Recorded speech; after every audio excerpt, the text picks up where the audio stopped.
Evening, everybody. Silverbolt here, and it is evening. It is 10:45, as a matter of fact.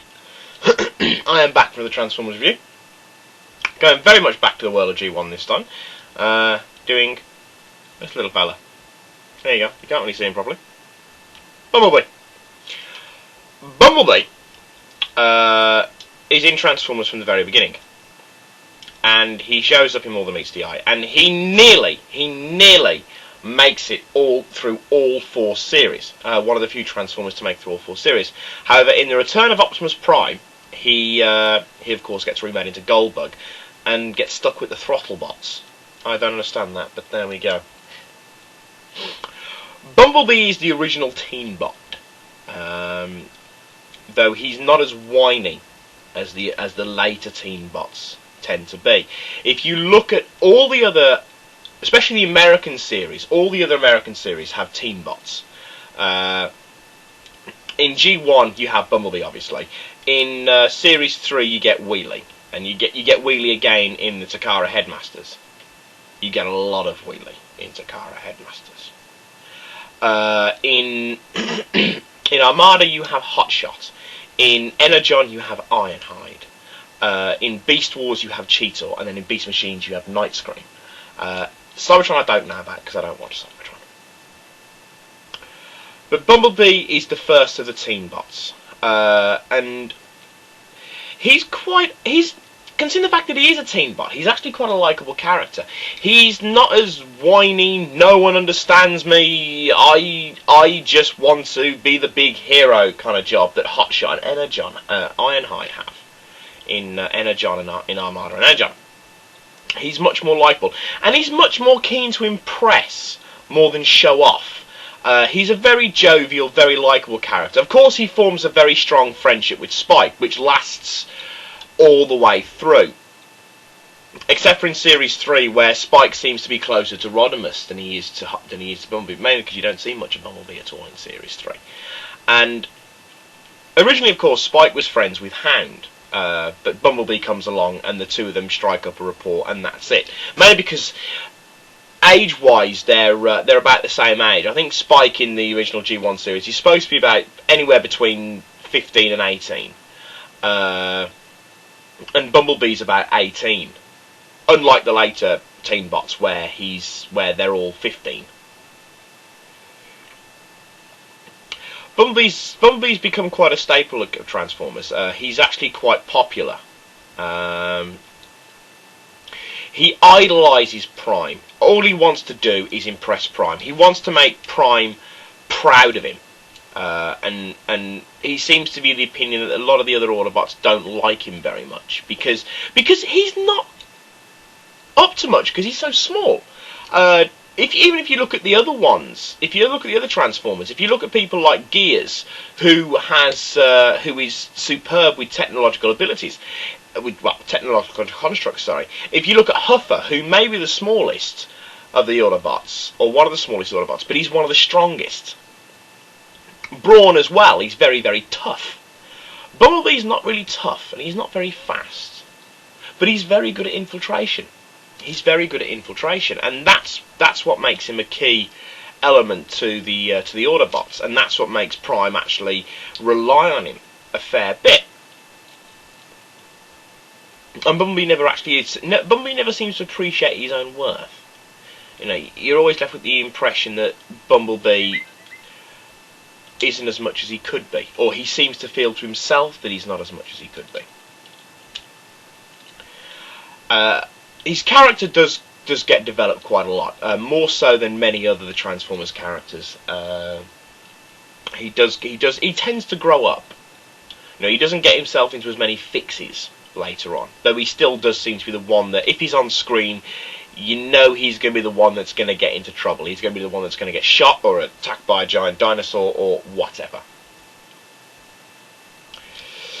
Onto the toy itself. Bumblebee was released mid-80s as one of the mini-bot range, which included the likes of Brawn, Gears, Huffer, Swerve, Pipes, though Swerve and Pipes came later.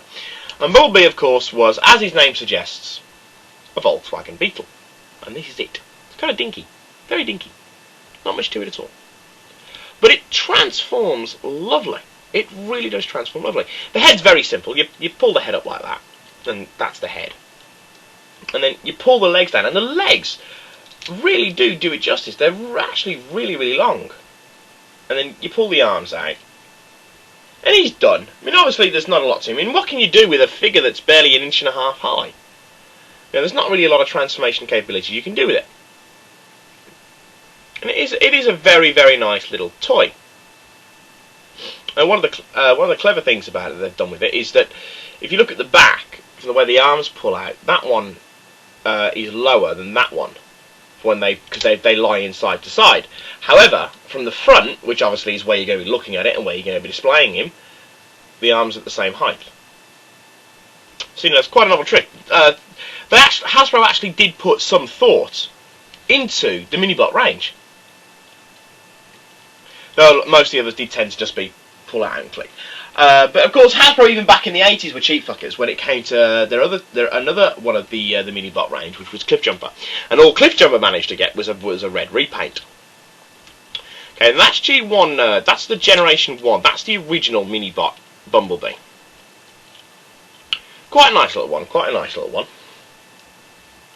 He got a Classics revamp, and it's this. This is Bumblebee, and again he's Volkswagen, or he appears to be some form of Volkswagen shaped. And for some reason, I personally think they did this simply because, well, A, he doesn't come with a gun unlike most of the others, and also because it leaves that looking very back and very open. They gave him this little jet ski that transforms into a jetpack. They did the same cheap and nasty trick with Cliff Jumper as they did with the original Cliff Jumper, as in it was just the exact same toy, just with a repaint. There we go. Bumblebee never got an alternator, and that in itself is kind of strange. I don't know why. Maybe it's because he's a teen bot and teen bots are despised. Or maybe it's because Volkswagen refused to put their name on an alternator / Binaltech range. But he never gets an alternator. Or he hasn't had one yet. They may be releasing one for him, I don't know. And it is strange when you see that such other iconic characters such as Trax, Grimlock, well, Grimlock of course becomes a Mustang, but not a dinosaur, Jazz, Wheeljack, they all get alternators. And then so do virtual nobodies like Rollbar.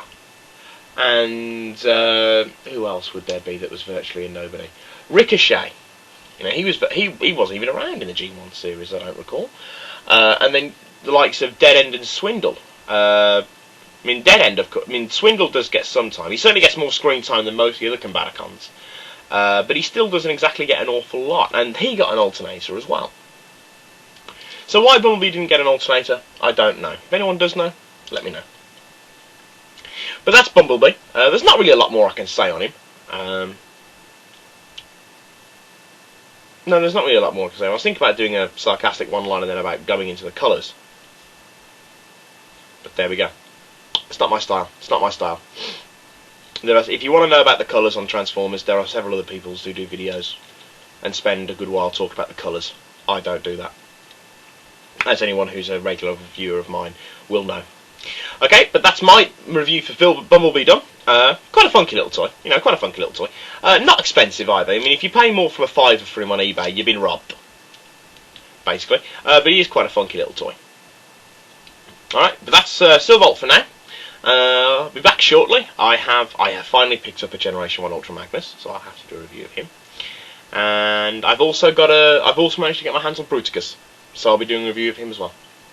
But for now, this is Silvolt with Bumblebee, signing off, saying au revoir, adios, au revoir.